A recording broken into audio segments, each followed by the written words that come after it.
12वें श्लोक की संक्रांति टीका। मुमुक्ष अभ्यासात् सर्वसन्यास पूर्वकात् यम नियमादि श्रम साध्यात् श्रवणादि अभ्यासात् ज्ञानम श्रवण संभावित श्रुतियुक्तिजन्यम ब्रह्मात्मकत्व वेदांत लक्षणम श्रेयो ही मोक्ष श्रेष्ठतरम साधनम खलु इति ही शब्दः। श्रेयो ही ज्ञानम अभ्यासात्। ज्ञान श्रेय है अभ्यास से। किसकी अपेक्षा से, कौन सी अभ्यास से कौन सा ज्ञान श्रेष्ठ है वो बता रहा है।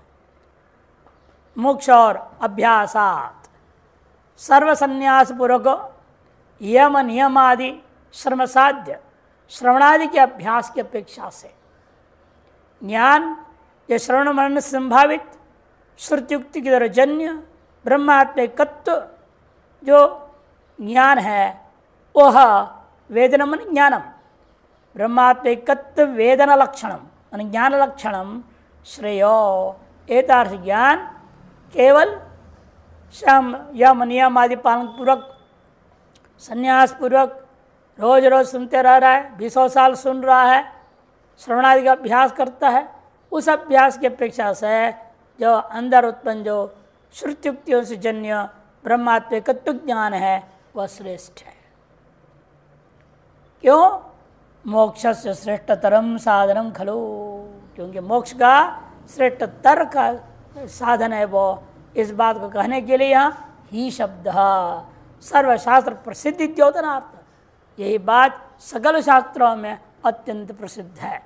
जीव ब्रह्मैकत्व ज्ञान से बढ़कर कोई और साधन ही नहीं है मोक्ष के लिए। अतएव ज्ञान अभ्यास की अपेक्षा से श्रेष्ठ है। ज्ञानात् सब प्रतिबंधकात् प्रतिबंध निवृत्ति कारण ध्यानम सजाति प्रत्यावृत्ति लक्षण विशेषत्व है। इन वह ज्ञान से भी ज़्यादा श्रेष्ठ ध्यान है। क्यों? क्योंकि ज्ञान तो है आपके पास, गुरुमुख से सुन लिया, तेज दिमाग है, युक्तियों को इस्तेमाल किया, जितने भी बृहत प्रस्थांतर में दिए गए सकल तर्कों को खूब घोट दिया, लेकिन प्रतिबंध कितने हैं कि प्रतिबंध के कारण से अनुभूति नहीं हो रही है। अंग्रेजी में कहते थ्योरी में expert, practically zero. Expert by theory and practically zero है। तो वही यहाँ पर भी है, सैद्धांतिक दृष्टिकोण से खूब पढ़ा लिखा है, कहीं साधारण सभा में मिलाओ सबको परास्त कर देगा, द्वैतियानियों को सबको, ऐसे अद्वैत वेदांत के प्रकांड ज्ञान है। लेकिन जो है समस्या उसके साथ है, प्रतिबंधक कैसे है, वो अनुभूति नहीं हो पाता है। तो अनुभूति के लिए आपको ध्यान करना ही पड़ेगा प्रतिबंधकों को दूर करने के लिए। प्रतिबंधक मुख्य रूप में क्या है? अंदर में विद्वान लोक संबंधी वासना, लोकेशनात्मक वासना भी हो सकती है, अन्य वासना भी हो सकती है। वासनाएं अंदर परेशान करती हैं। इसे का लोक वासना को शास्त्र वासना से काटो, और शास्त्रीय वासना भी खराब है, ये भी आपको अहंकार यदि बढ़ा देगा। इससे आप लोग कृष्णा प्राप्त करना चाहेंगे, दुनिया में लोग हमको बुलाना चाहिए और हमें सम्मान करना चाहिए, हाँ, पद्मश्री, पद्म विभूषण, भूषण, कोई ना कोई राष्ट्रपति पुरस्कार भी मिलना चाहिए ना। अब क्या नहीं तो क्या फायदा हुआ इतना ज्ञान का? लोग कृष्णा रहती इस तरह का, और उसके पीछे लगाता है आदमी, तो मोक्ष कैसे होगा? इसके लिए ध्यान के द्वारा ही काटा जा सकता है। ज्ञानात, जो कैसा ज्ञान उसके पास, सब प्रतिबंधकात, प्रतिबंधक सहित ज्ञान। तार्श प्रतिबंध निवृत्ति कारणम, उन प्रतिबंधों के निवृत्ति कारण कौन है? ध्यानम सजाति प्रत्यावृत्ति लक्षणम, सजाति एकाकार प्रत्येक निरंतर आवृत्ति करते रहें, इससे बढ़कर नहीं है वह। इसलिए ज्ञानाद विशिष्यत है। जन्मादि हेतु अविद्या काम संकल्पादि प्रतिबंधस्य निवर्तकत्वाद विशिष्टतरम भवति। जन्मादि का कारणीभूता अविद्या काम संकल्प आदि प्रतिबंधों का निवर्तक होने से वह विशिष्टतर है, समझनी चाहिए। कहाँ फंस जाता है दिमाग, भरोसा नहीं होता है। ये बहुत बड़े विद्वान थे, उनके पास कहीं से एक विधवा चेली आ गई, चित्रलेखा नाम ऐसे था, इनके जीवन में चित्र विचित्र लिख गई वो, इनके जीवन के इतिहास को ही बदल दिया उसने। चित्रलेखा नाम थी और वो मर गई। और इतने बड़े विद्वान, हे चित्रलेखा अब तो हमारा कैसे चलेगा, तो उसे नाश्ता बना खिलाती थी, ये करती थी वो करती थी, अब मैं कैसे चलाएगा है बताओ। बड़े वेदांत के ज्ञानी, अनेकों ग्रंथ लिख दिए, लेकिन चित्रलेखा के पीछे दिमाग फिर फंस गया अंत में। बहुत कठिन काम है, वासना इतनी खतरनाक है। इसको पार करने के लिए नित्य निरंतर परमात्मा का ध्यान, सगुण ध्यान अति आवश्यक है। सगुण ध्यान के बिना सगुण परमात्मा अपने माया जाल से आपको निकालेगा नहीं, नया नया जाल लाएगा, आपके सामने फेंकते रहेगा, है ना। जैसे पहले ज़माने में क्या था, सब धागे के बनते थे जाल, और आजकल बढ़िया बढ़िया प्लास्टिक के धागे के बन रहे हैं, नेलॉन के धागे के बन रहे हैं, मजबूत मजबूत जाल बन रहे कि नहीं बन रहे हैं, एक से मजबूत जाल बना रहे हैं। और लोहे के जाल भी तो है ही है, लोहे के तार के भी जाल होते हैं, बिना जंग पकड़ने वाले विशेष MSS मैश बोलते हैं।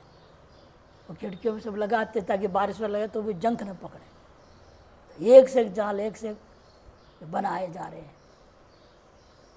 माया में आप जो बाहर देख रहे हैं, अंदर भी इसी प्रकार से नए नए जाल बनते जाते हैं। बहुत सावधान रहना पड़ता है, नहीं तो आज फंस जाए उसी में। उसके लिए सगुण ब्रह्मचार्य ध्यान के अलावा कोई रास्ता नहीं है। निवृत्त लक्षणात् ध्यानात् कर्मफल त्याग विशिष्ट है। निवृत्त लक्षण ध्यान की अपेक्षा से भी कर्मफल त्याग और ज्यादा श्रेष्ठ है। ये कर्मफल त्याग के बिना एक से एक, आज की भाषा में कहते हैं ना, पैकेज, एक से एक ऑफर एकदम चकाचौंध कर देगा, आदमी उसके पीछे भाग जाता है। इसलिए सावधान रहना पड़ता है। ऐसे भी प्रलोभन देते हैं, 5,000 जमा कर दो, 6 महीने में 5 लाख हो जाएगा। अब आदमी बेवकूफ़ पर डाल देता है, अरे कहाँ होगा ये, असंभव है, लेकिन प्रलोभन में आ जाते, गए वो भी पैसा। ये देखते हैं, लाखों रुपए गवा लेते हैं लोग इस तरह से। इसलिए ध्यान कर रहा हूँ, परमात्मा मेरे को बचाएगा, ऐसा सोचने से नहीं होता है। परमात्मा तब ध्यान, तो अपने विवेक तो इस्तेमाल करो। निवृत्त लक्षणात् ध्यानात्, इसलिए कर्मफल त्याग विशेष होता है। ये जो प्रलोभन है यही कर्मफल है। वेदों में स्मृतियों में अमुक कर्म करो ये फल मिलेगा, अमुक कर्म फल वो मिलेगा, ये मिलेगा वो मिलेगा, इतना होगा उतना होगा, है ना। लक्ष्मी पूजा करो, कनक धारा स्तोत्र का पाठ करो, दे एकदम बारिश होगी पैसे की। लालच में आदमी कनक धारा स्तोत्र के पीछे पड़ जाता है और ब्रह्म ज्ञान छोड़ देता है। इसलिए ये फलों को त्यागने के लिए कहा है। देखो दो बार आ रहा है ना। और कौन सा फल है सबसे बड़ा फल? सकल कर्म, सकल उपासना, सकल ज्ञान का मोक्ष फल की भी आकांक्षा करना चाहिए। उसके अलावा और कोई लक्ष्य होना ही नहीं चाहिए। अजब कर्मफल त्याग सर्वश्रेष्ठ है। विशिष्यत है मनो नैश्चल्य से अति दुर्लभता, कि मन को निश्चल करना अत्यंत दुर्लभ है। चंचलम ये मन कृष्ण प्रमाथि बलवत दृढ़, पूर्व में कह चुके हैं, वह अत्यंत कठिन है, बिना फल त्याग का नहीं होगा। तो क्षुद्र फल, ये जो आपके विज्ञापन आते रहते हैं, विज्ञापन आते हैं ना, एडवर्टाइजमेंट बोलते हैं अंग्रेजी में, उनको देख देख के आदमी का दिमाग खराब हो जाता है। उसको पढ़ पढ़ के वो जो ऐसा होगा वैसा होगा, ये होगा वो होगा, इतने साल की गारंटी, उतने साल की गारंटी। अब आदमी गारंटियों में फंस जाता है। और कई तो सस्ते में इतना बढ़िया चीज़ मिल रहा है, क्यों छोड़े? और सस्ते के चक्कर में बर्बाद हो जाए आदमी। इसलिए जो क्षुद्र फल है, कर्म फल है, इनको त्यागे बिना काम नहीं होगा। मन निश्चल हो ही नहीं पाएगा, वह अत्यंत दुर्लभ है। इसलिए विपरीत प्रत्यय निवारण स्यापि अति दुष्करत्वात्, और विपरीत प्रत्ययों का निवारण भी अत्यंत दुष्कर है।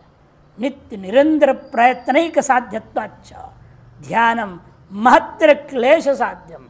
नित्य निरंतर प्रयत्नैक साध्य ध्यान, अतः महत्तर क्लेश उसमें, उसे कम क्लेश है। फलाकांक्षा परित्याग करो, कर्म करो। कर्म करने से मन की निश्चितता दूर होगा और जो ध्यान के योग्य हमारा चित्त बन जाएगा। ध्यान कर लोगे तब प्रतिबंधक दूर होंगे तो ज्ञान होगा, और ज्ञान के प्रतिबंधक भी दूर होंगे ध्यान की तीव्रता ज्ञानाभ्यास से, तो मोक्ष हो जाएगा। लेकिन हम नींव लगाए बिना सीधा ऊपर नाच रहे हैं तो काम फायदा नहीं होगा। ऊपर का सोचने से होगा क्या?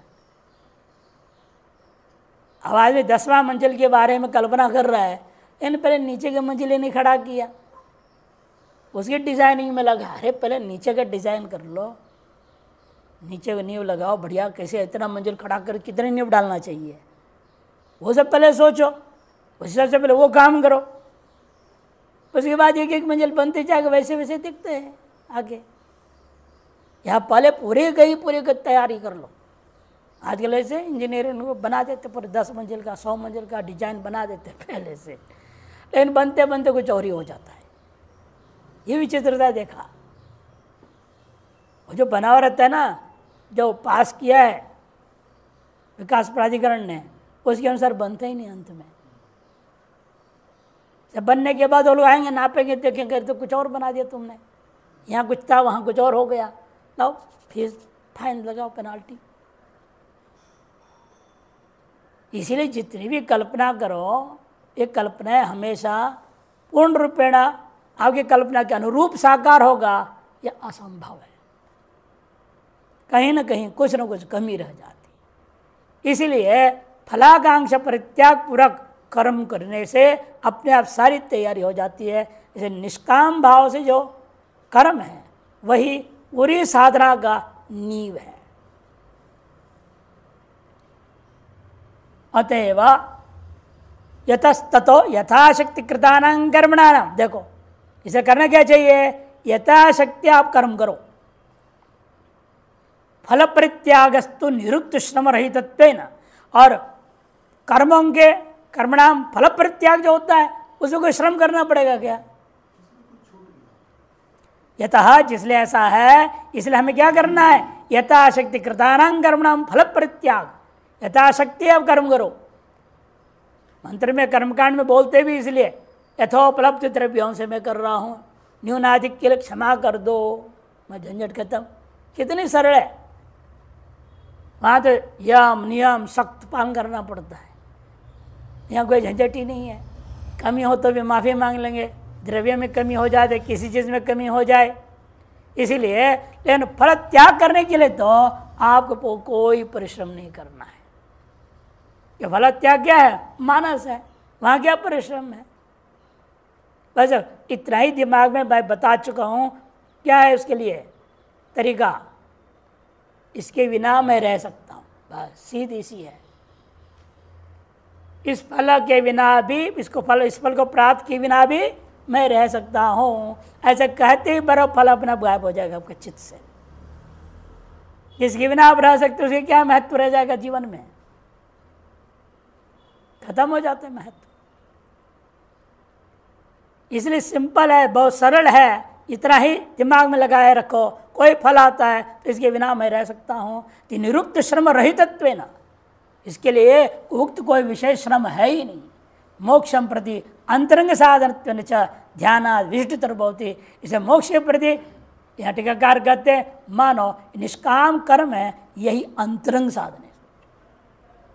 कि नींव तो सबसे मुख्य है, ऊपर के मकान इतना मुख्य नहीं है।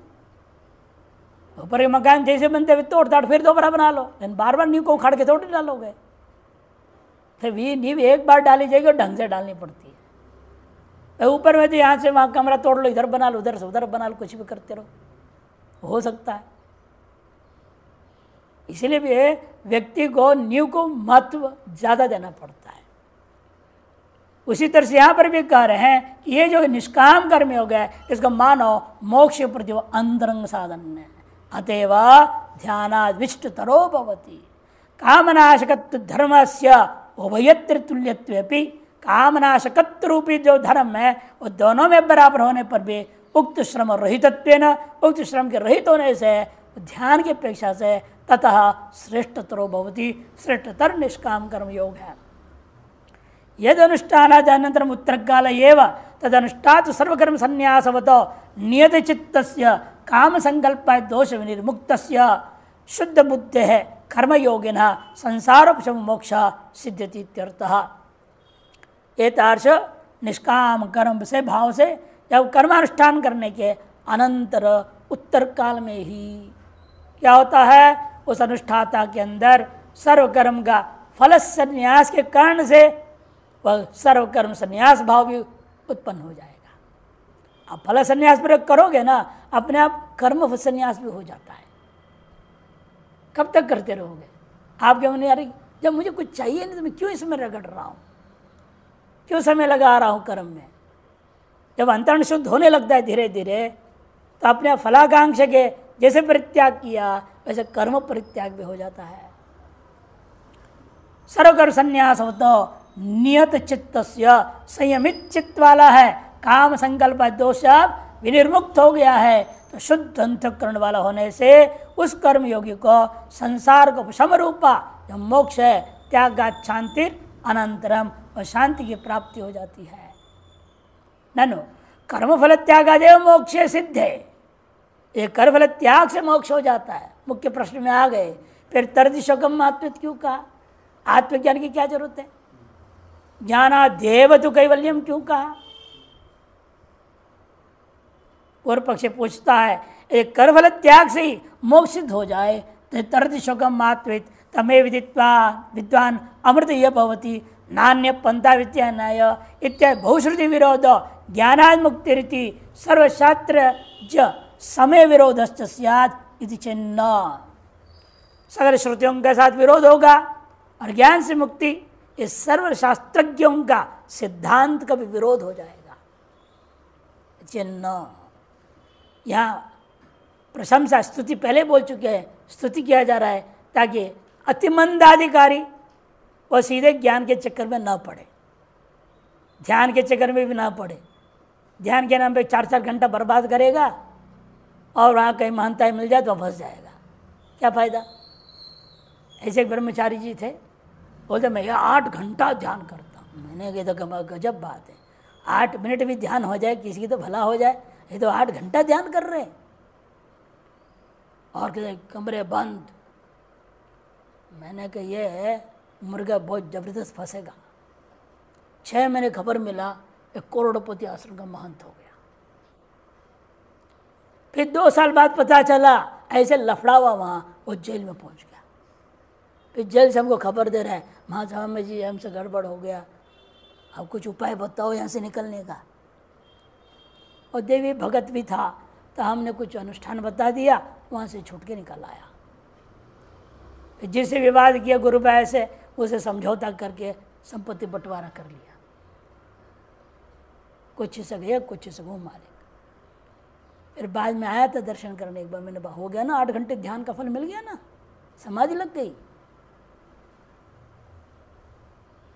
इसलिए आदमी भ्रम में रहता है, उसकी अपेक्षा निष्काम भाव से कर्मयोग करता, किसी गुरुजी के लंगोटी धोते रहता तो भला हो जाता, उसका कल्याण हो जाता इसी जन्म में। अमूर्खता पूर्वक जो है फंस गया। इसलिए ध्यान व्यान के चक्कर मत पड़ो, निष्काम भाव से पहले कर्मयोग करो। ये तात्पर्य यहाँ तो ये नहीं कि ज्ञान से मोक्ष हो तो कर्म से मोक्ष हो जाए, ये तात्पर्य नहीं है, वही समझा रहे हैं। जन्ना त्यागाच्छांतरमित्यस्य वाक्य से कर्मफल त्याग स्तुति परत्वा, देखो त्यागाच्छांतरंतम में जो वाक्य है यहाँ पर मोक्ष तक कर दिया जाता है, लेकिन क्रम मुक्ति समझना कि कर्मफल त्याग का स्तुति पर कथन है। स्तुति है प्रवृत्ति प्रवचनार्थत्वात्, और स्तुति किस लिए की जाती है, आपकी प्रवृत्ति में प्रेरणा देने के लिए की जाती है। अतः चित्तम समाधातुम इत्यारभ्य मुमुक्षोर अति मंद प्रज्ञस्य अभ्यास है। देखो अतः चित्तम समाधातुम इत्यादि से ही आरंभ करके या उन्हीं को लिया जा रहा है। मंद, अति मंद, अति मंद तर, अति मंद तम अधिकारियों के लिए अलग अलग साधन बताया जा रहा है। यहाँ पर ये मध्यम उत्तम अधिकारी का बात ही नहीं है। यहाँ इसलिए अति मंदाधिक प्रज्ञस्य अभ्यास अपनी ईश्वरोद्देशन कर्तव्य कर्मणि, ईश्वरोद्देशन कर्तव्य कर्म में भी अशक्त चित्त शुद्धि साधनत्वेन, चित्त शुद्धि का साधन रूपेण करणीयतया कर्मफल त्याग से विधानात्, उसके लिए करणीय जो कर्म है उसके कर्मफल त्याग का विधान करने से अस्य मुख्यत्व प्राथम्य नैव निर्देश प्रसंगात। यदि यही मुख्य होता, कर्म से मोक्ष के मुख्य सिद्धांत होता, सगल शास्त्रों में प्रधान रूपेण इसी का वर्णन किए होते, गौण वर्णन नहीं होता। मत कर्म कृन मत परमः इत्यादि साधन पंचक विधान वैयत्यापत्यश्च, मत कर्म कृन मत परम इत्यादि पूर्वाध्यायांत में जो कहा गया साधन पंचक, उसका विधि भी व्यर्थ हो जाएगा। आत्मवर द्रष्टव्य यदि आत्म साक्षात्कार उद्देश्य श्रवणादि विधि अनर्थिक प्रसंगाच, आत्मवर दृष्टि इत्यादि विधियों के द्वारा आत्म साक्षात्कार को उद्देश्य करके श्रवणादि का विधान करना भी व्यर्थ हो जाएगा। ततः कर्म फल त्याग स्तुतिरेव ऐसा, इसे समझो कर्म फल त्याग की स्तुति मात्र यह किया जा रहा है। लौकिक पारलौकिक है कि नहीं, तो जितने भी क्षुद्र फल है जो आपके केवल इंद्रियों की सुख शांति प्रदान करने वाला है, उन फलों को परित्याग करो, यह यहाँ तात्पर्य है। तद्वारा कर्म करेंगे अंतःकरण शुद्धि होगी और आगे बढ़ेगा। ब्रह्मणि अर्पितेषु सत्सु कर्मसु पुनस्तत्र तत्फले च संकल्प कामोपि न संभवति। और एक बार ब्रह्मार्पण बुद्धि से आप करने लगोगे, इसलिए भोजन में ही हम लोग शुरू करते हैं तो ब्रह्मार्पणम ब्रह्म हवि ब्रह्माग्नौ ब्रह्मणाहुतम ब्रह्मैव तेन गंतव्यम ब्रह्म कर्म समाधिना, ये शुरू में बोला जाता है। याद रहे हम हर कर्म को ब्रह्मार्पण कर रहे हैं, ब्रह्म ही अर्पण है और ब्रह्म के लिए अर्पण किया जा रहा है। अर्पण का मतलब क्या? अर्प्यते अनेनिधि अर्पणम, चम्मच जिसे खाते हो इसका नाम अर्पण, ये भी ब्रह्म है ना। हाथ से खा रहा है आदमी तो हाथ हो गया, चम्मच से खाए तो चम्मच हो गया। जिसके द्वारा अग्नि में अर्पण कर रहे हो वह ब्रह्म है, इसलिए ब्रह्म के लिए अर्पण कर रहा हूँ। ब्रह्म ही अग्नि रूप में बैठा हुआ है अंदर, उसको अर्पण कर रहा हूँ। ये शब्द के श्लोक बोलने से नहीं, अर्थ चिंतन के साथ ब्रह्म हविः, जो ये अन्न है बढ़िया बढ़िया रसगुल्ला रखा हुआ है थाली में, रोटी है, दाल है, सब्जी है, ये सब क्या है? ये सब ब्रह्म है। ब्रह्माग्नौ, ये अग्नि जो अंदर पेट है, जो मांग कर रहा है अंदर बैठे हुए, भूखा है, परेशान है, लाओ लाओ लाओ चिल्लाते अंदर से आप डालते जाते हो, वो अग्नि भी ब्रह्म ही है। ब्रह्मणाहुतम, जो हुत है वह भी ब्रह्म ही। कर्म कर्मणि में ब्रह्म हवि बोल चुकी है, ब्रह्महुतम ये कर्म पर लेना, कर्मणिमिक्ता प्रत्यय, यह कर्म भी ब्रह्म है। सब ब्रह्म रूप से देखते हुए करना है। तो जब कर्म को, कर्म के सकल अवयव कारकों को सबको जब हम ब्रह्म पर दृष्टि कर देंगे, तद्वारा प्राप्य साध्यभूत वस्तु भी ब्रह्म ही होगा, अन्य फल नहीं रह जाएगा। इसलिए कहते देखो, तो ब्रह्मणि अर्पितेषु सत्सु कर्मसु, जब कर्मों को ब्रह्म में अर्पित कर दिया, पुनस्तत्र तत्फले च, उस कर्म में हो या कर्म फल में जो हो, संकल्प कामोपि न संभवति, न संकल्प होगा न कामना होगी, उन सब से विरक्त होंगे, आसक्ति नहीं होगी। कहने का अभिप्राय, न कर्म में आसक्त हो जाओगे अर्थात कर्म जड़ नहीं हो जाओगे, और कर्म फलासक्ति भी टूट जाएगी। तद अनुदय एव चित्त से शुद्धि, काम और संकल्प का अनुदय होना, उदय ना होना, यही चित्त की शुद्धि है। चित्त की और शुद्धि नहीं है, चित्त में कोई कामना का जगना नहीं और किसी प्रकार कोई संकल्प उठना नहीं, क्योंकि काम उत्पन्न होता संकल्प से। काम जाना मित्येनु मूलम संकल्पात् किल जायसे, कहा है। इसे दोनों कार्यकारण भाव है, यह कार्यकारण भाव उठ जाएगा, खत्म हो जाएगा। तया सकृत उपदेशादेव, जब ऐसा चित्त शुद्ध हो जाए फिर गुरु को बार बार बोलने की जरूरत नहीं, एक बार उपदेश सुन लो, काम हो जाएगा। नहीं तो जिंदगी भर वेदांत सुनते रहना पड़ेगा, तभी काम नहीं होने वाला। एक बार सुन लो, हो गया। बार बार सुनने की जरूरत है। बाद में बैठ के चुगाली करें तो कहीं बैठ जाओ, स्वाध्याय करते रहो। उस निमित्त लोगों को और लाभ होगा आपके स्वाध्याय से। जैसे हम लोग यहाँ मनन कर रहे हैं, स्वाध्याय हो रहा है, ऐसा आप लोग को लाभ हो रहा है। आप भी कहीं बैठ जाओ, स्वाध्याय करो, जो किसी और को लाभ होगा। यही परंपरा है। निष्काम भाव से, कोई अपेक्षा के बिना, सर्व त्याग के साथ, सर्व प्रवृत्ति त्याग के साथ नित्य निरंतर स्वाध्याय करते रहेंगे, मनन होते रहेगा, अपने आप साक्षात्कार भी हो जाएगा। सकृत उपदेश गुरु से चाहिए बस। ज्ञानम तेन मोक्ष सिद्ध्यति, उसे मोक्ष सिद्ध होता है। इति उपायेन मूढ़तमं स्वार्थे कर्मणि प्रवर्तितुम, इस बड़ी उपाय से, युक्ति से मूढ़तम पुरुष को स्वार्थ में, कर्म में जो प्रवृत्त हो रहा था उसको कहा कि नहीं नहीं, अपने स्वार्थ परित्याग करो। कर्मफल त्याग स्तूयते श्रेयो ही इत्यादि ना, कर्मफल त्याग के लिए स्तुति किया गया श्रेयो ही इत्यादि के द्वारा। ततो नात्र श्रुति विरोधो, इसे व्याख्या करने में श्रुति के साथ विरोध भी नहीं होगा, ना भी समय विरोधश्च, सगल वेदांतों के सिद्धांत का विरोध नहीं होगा। एक पक्ष ले लिया। यद्वा, दूसरा पक्ष, मय्येव मनाधत्स्व इत्यारभ्य सर्वकर्म फल त्यागम ततः कुरु यथात्तवान इत्यंतेन ग्रंथेन मुमुक्षुणाम चित्त शुद्धि। अतः सारे चीज मुमुक्षु के लिए कह रहे, समझ लो। मय्येव मना आधत्स्व आरंभ करके सर्वकर्म त्यागम ततः कुरु यथात्तवान इत्यंतेन ग्रंथेन, जो पूर्व श्लोक के पर्यंत 11वें श्लोक तक मुमुक्षु के लिए था, यूं समझो।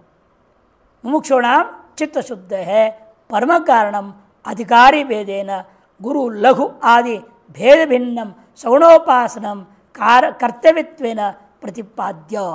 परम कारण के अधिकारी का भेद से, जो है गुरु और लघु आदि साधनगत भेद से भिन्न सगुणोपासना को कर्तव्य ने पहले विधान कर दिया।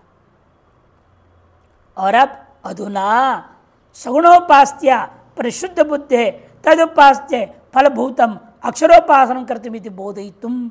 सगुणोपासना के से परिशुद्ध अंतःकरण वाला तो क्या करना चाहिए, उस उपास्य का फलभूत क्या है, अक्षरोपासना, वह करना चाहिए। इति बोधयितुम तदुपान से श्रवणादेर उत्तरोत्तर से उत्कृष्टत्व प्रतिपादयति। उसके उसी के उपासना के लिए श्रवणादि उत्तरोत्तर जो उत्कृष्ट प्रतिपादन करने के लिए श्रेय इत्यादि से आरंभ किया गया। मोक्ष परिशुद्ध आत्मनस्तो अभ्यास श्रवणादि अभ्यास। यहाँ थोड़ा अलग अर्थ कर देंगे, इसीलिए अब पूरे श्लोक का अर्थ निष्काम कर्मयोग हटा दिया, अब दूसरे अर्थ में जा रहे हैं।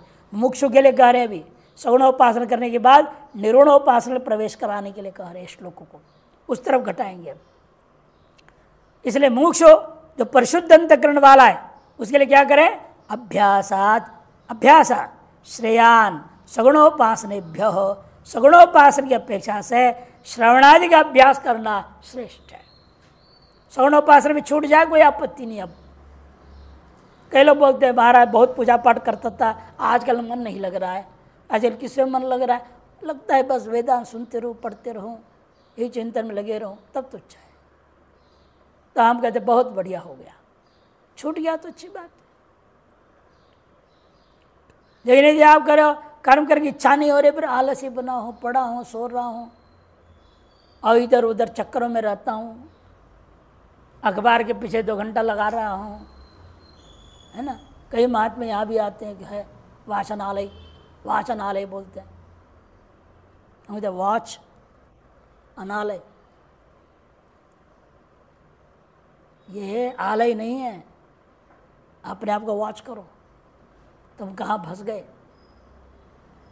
वॉच शब्द का अर्थ भी लोग जानते हैं, वॉच मैंने घड़ी समझते हैं, और वॉच कर देखो भी होता है, टीवी को वॉच, क्रियापरक भी है, लेकिन दोनों से भिन्न है। हर शब्दार्थ लोगे तो आंख खुल जाएगा, क्यों इसका नाम घड़ी रखा है वॉच।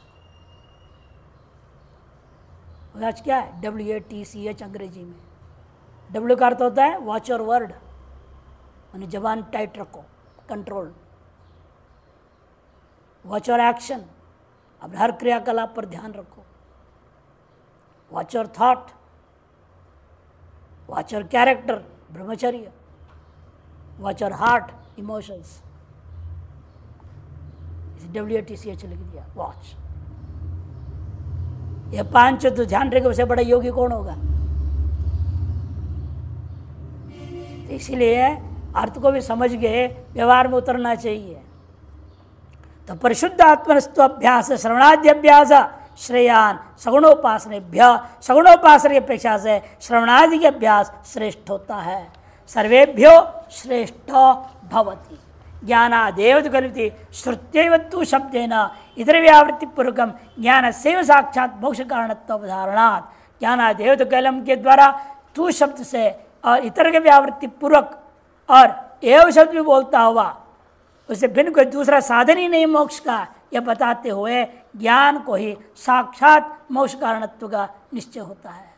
तत्सिद्ध है प्रकृष्टं कारणम श्रवणादिरेव, और ज्ञान की सिद्धि का प्रकृष्ट साधन कौन है, ज्ञान आदि है। इसे अभ्यासात ज्ञानम श्रेय कह दिया। प्रकृष्टं कारण श्रवणादिरेव ज्ञान हेतु हो, श्रवणादिर भावे पूर्वोपासन नैष्फल्यमेव। यदि श्रवणादि में प्रवृत्ति नहीं हो रही है, फिर अभी तक जो इतना उपासनाएं की हैं और मान लो अभी फल नहीं दिया है, अभी आपका और करना बाकी है। यतः जिसलिए ऐसा है, ततो युक्तम श्रवणादि अभ्यास तेभ्य श्रेय इति। श्रवणादि का अभ्यास जो है उन अन्यों से वे भी श्रेष्ठ होता है। तम सएव मोक्ष का काम से शुद्धात्मना सर्वकर्म संन्यास पूर्वकम कर्तव्य। इसलिए तुमको वह एकमात्र मोक्ष एक की कामना से, देखो आगे ना, मोक्ष एक कामस्य बार बार ये बोला जाता है, और कोई प्रयोजन को उद्देश्य करके प्रवृत्त नहीं होना है। वो तो मूढ़ों के लिए हम प्रयोजन मनुद्देश्य मंदोपि प्रवृत्तते, मंदोपि कह दिया। और प्रज्ञ के लिए प्रयोजन क्या होगा, लौकिक प्रयोजन नहीं, शास्त्रीय प्रयोजन नहीं, किंतु मोक्ष एक कामना रखना है। मोक्ष एक प्रयोजन की कामना पूर्ण करो। शुद्धात्मना सर्वकर्म संन्यास पूर्वकम कर्तव्य। शुद्ध अंतरण वाले को सर्वकर्म संन्यास पूर्वक, सर्वकर्म फल नहीं, सर्वकर्म कर्म का ही संन्यास पूर्वक करना चाहिए।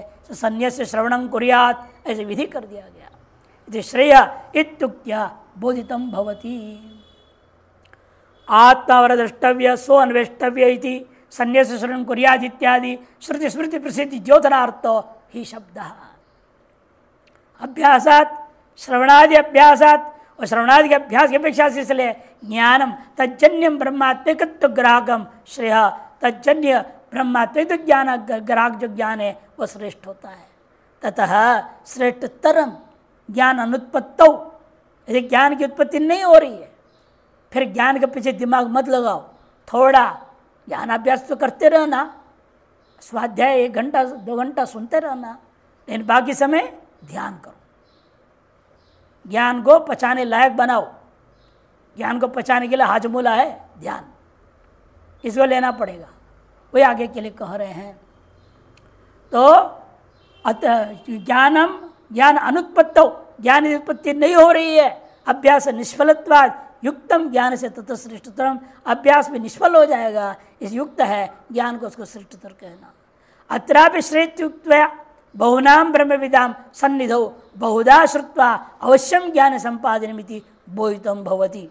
यहाँ पर श्रेय यह बात कह करके ज्ञापन करें, बहुत ब्रह्मवेत्ताओं के साथ उनके सन्निधि में जाकर बहुत प्रकार से अनेकों बार सुन करके अवश्य ज्ञान का संपादन करना चाहिए, यह बोध करा दिया। यदि एक ब्रह्मनिष्ठ किससे आप सुन रहे हैं उसे लाभ नहीं हो रहा है, तो किसी और ब्रह्म से भी पूछ लो, और के पास भी जाओ, वहाँ भी बैठो। भाई ये क्या नाक रगड़ने से काम नहीं और पॉलिश नहीं हो रहा है नाक, तो 2-4 जगह जाओ, है ना। एक कारीगर के पास ले जाते हो, पत्थर वाले पॉलिश करो, उसने किया, आपको पसंद नहीं है तो क्या करेंगे, वहीं बैठे रहेंगे। दूसरे कारीगर के पास जाएंगे, भाई तू इसे और बढ़िया कर दे, वो और पॉलिश कर देगा। वो भी पसंद नहीं आ रहा, अभी काम नहीं लग रहा, जम नहीं रहा है, फिर और उससे बढ़िया कारीगर का पता लगाओ, वहाँ जाओ। जब तक आपके मन पसंद चमक नहीं होएगा तब तक आप छोड़ेंगे नहीं। अनेक कारीगरों के पास जाते हैं, उसी प्रकार जब तक ज्ञान समय अंतःकरण में टिकता नहीं है, मजबूती से ग्रहण नहीं हुआ है, तो अर्थ सहित अभ्यास मनन करने में समर्थ नहीं हुए हो, तब तो जरूरत पड़े अनेक ब्रह्मवेत्ताओं के पास जाओ, इसे कोई दोष नहीं है। यानी कि पूर्व वाला गलत है, वो बेकार है। ये अनादर भाव लाओगे तो पाप हो जाएगा। अरे हर कारीगर ने अपना अपना मेहनत किया है, अपना योगदान दिया है, उसको आगे बढ़ाया है। इसे कोई भी कारीगर घटिया नहीं है, सब अपने अपने स्तर के महान है। इसे हर एक ब्रह्मवेत्ता से जहाँ जहाँ से भी सुनोगे ज्ञान को, उन किसी को भी अनादर किसी क्षण में के लिए नहीं आनी चाहिए।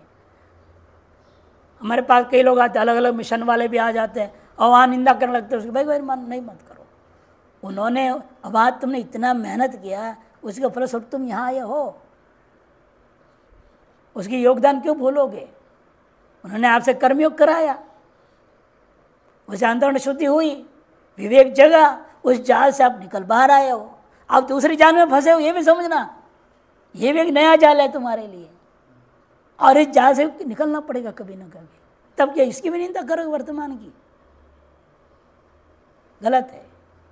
हर व्यक्ति के योगदान, इसलिए पहले एक जमाने में एक टैक्स का नाम था वैट, जानते ना, सुना है ना, वैल्यू एडेड टैक्सेस। काम में हर स्तर में जितना उसके जो है वैल्यू ऐड किया गया, उसके अनुसार टैक्स।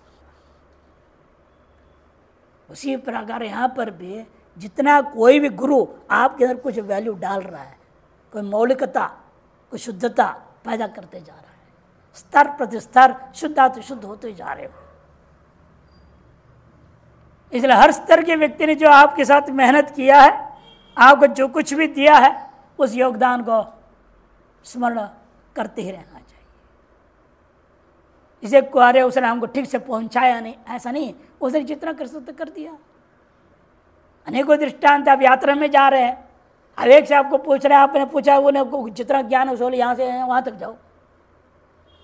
अब आगे अगर एक ऐसा आदमी है, हमें पूरे बद्रीनाथ तक पूरा पूरा नहीं बताया, अरे जितना वो जानता वहाँ तक तो आपको पहुँचा ही रहा कि नहीं पहुँचा रहा है?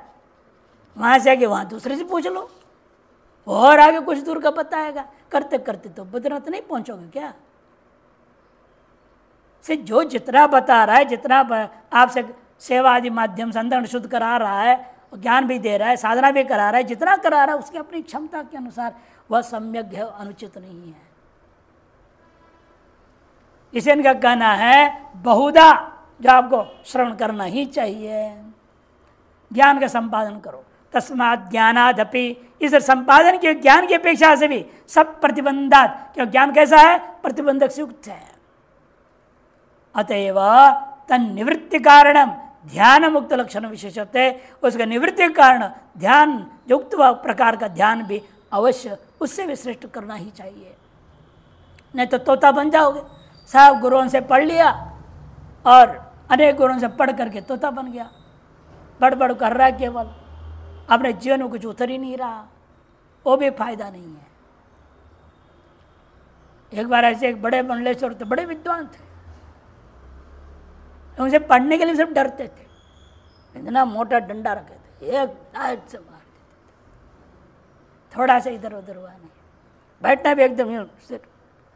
आप लोग यूँ यूँ करते रहते हो, हम लोग कुछ बोलते ही नहीं है, अरे यूँ हिलाते एक डंडा पड़ता था, कौन पढ़े, भाग जाते थे।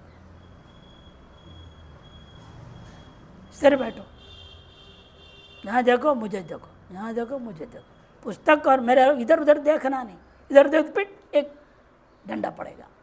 वहाँ देखा क्यों, उधर क्यों देखा? इधर देखने बैठे हो, ग्रंथ देखो मुझे देखो, नहीं तो ग्रंथ में लगाए रखो निगाह। बको ध्यानम विद्यार्थी के लक्षण है ना, इतने सख्त रहते थे। और सब सुनने के बाद भी इसे फायदा क्या है? इसलिए आपको क्या करना पड़ेगा उससे आगे, तो ज्ञानादपि सब प्रतिबंधात निवृत्ति कारणम ध्यान मुक्त लक्षण विशेषत्व है ततस्तुतम पश्यति निष्कलम ध्यायमानः, श्रुति भी कहती है। इस श्रवणात् ध्यानस्य अप्रतिबंध साक्षात्कार हेतुत्वात्, ये ध्यान जो है प्रतिबंध रहित साक्षात्कार में साधन बन जाता है। युक्तम ज्ञानाद विशिष्टतम, इसे ज्ञान की अपेक्षा से ध्यान को विशिष्ट कहना उचित ही है।